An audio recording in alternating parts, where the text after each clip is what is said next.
Sultan Muhammad Daud Shah bersama Panglima Polim menghentikan perlawanan terhadap Belanda setelah keluarganya ditawan pada pertengahan tahun 1903. Hal itu juga dilakukan oleh Tengku Syek Ditunong dan Cut Mutia.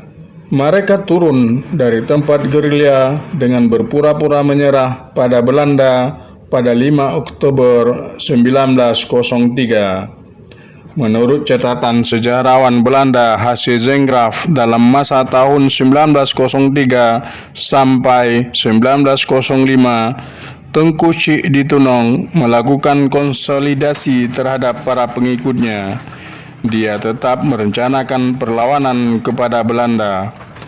Di awal tahun 1905, terjadi lagi suatu penyerangan yang amat dahsyat dan memilukan bagi Belanda. Pada 26 Januari 1905, sebuah pasukan patroli Belanda dengan kekuatan 16 orang pasukan di bawah pimpinan Sersan Voller berpatroli untuk memburu gerilyawan Aceh.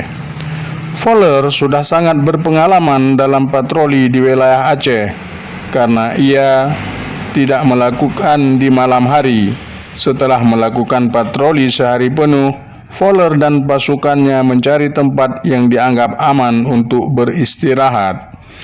Mereka beristirahat di Menasah Kampung Merandih Paya yang halamannya cukup luas, sehingga dapat digunakan untuk mendirikan bivak. Pasukan Belanda itu istirahat di dalam bivak, sementara Voller istirahat di dalam Menasah sambil membaca buku. Karena merasa aman beristirahat di situ, mereka membiarkan orang-orang Aceh keluar masuk dalam pekarangan bivak. Pedagang buah-buahan, telur ayam, dan sejumlah pedagang makanan hilir mudik di Menasah tersebut dan menawarkan dagangannya kepada pasukan Belanda. Akan tetapi, di balik semua itu, masing-masing pedagang itu dibekali dengan kelewang dan rencong. Setelah mereka masuk dan situasi memungkinkan, salah satu di antara mereka memberi komando untuk menyerang. Dari 17 tentara Belanda, hanya 1 orang yang selamat setelah melarikan diri. 16 lainnya tewas dicincang dengan pedang. Tentang penyerangan di bivak itu, Zengraf menulis, dengan suatu gerakan yang sangat cepat, semua orang Aceh yang ada di tempat itu memainkan kelewang dan rencongnya, menusuk dan menebas leher serdadu Belanda. Sasaran pertama adalah Voller sendiri yang sedang tidur-tiduran di dalam Menasah sambil membaca buku. Dari 17 orang pasukan Belanda itu, 16 orang tewas dan 1 orang dapat melarikan diri melalui kampung menuju Luk Sumawe.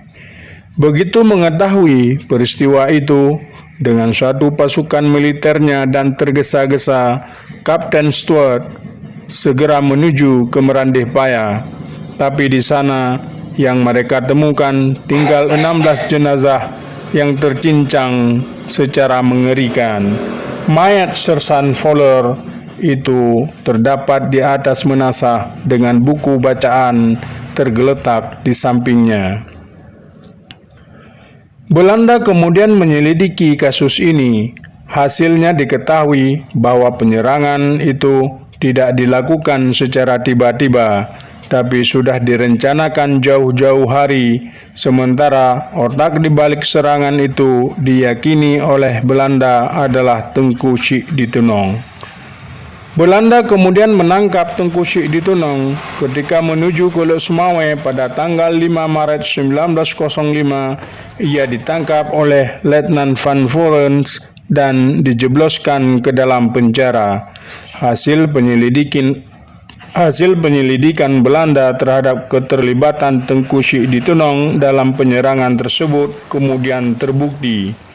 Pemerintah Belanda kemudian menjatuhkan hukuman gantung kepada Tengku Syek Ditunong. Tapi karena sepanjang pemerintahan Belanda di Aceh belum pernah melakukan hukuman gantung, Gubernur Van Dalen yang menggantikan Van Hees mengubah menjadi hukuman tembak mati. Perubahan hukuman ini sebagai penghargaan terhadap Tengku Syek Ditunong selaku pejuang yang berhak mati secara terhormat. Selain Zengraf, peristiwa itu juga ditulis oleh H.M. Zainuddin dalam buku Sri Kandi Aceh, terbitan Pusaka Iskandar Muda 1966. Dalam buku itu, dia mengungkapkan sebelum menjalani hukuman tersebut, Tengku Syek Ditunong meminta kepada Belanda agar dapat bertemu untuk terakhir kalinya dengan istrinya, Cut Mutia, serta Tengku Raja Sabi, anaknya yang masih berusia 5 tahun. Selain untuk melepas rindu dan salam perpisahan pada istri dan anaknya, pertemuan itu digunakan Tengku Syek Ditunong untuk memberikan wasiat kepada Cut Mutia. Ada 3 permintaan yang disampaikan Tengku Syek Ditunong kepada Cut Mutia waktu itu, yaitu meminta Cut Mutia untuk melanjutkan perjuangan melawan Belanda, mendidik anaknya menjadi seorang pejuang yang akan meneruskan perjuangan melawan Belanda, serta meminta Cut Mutia untuk bersedia menikah dengan Pang Nanggro, panglima perang yang selama ini mendampinginya dalam berbagai peperangan melawan Belanda.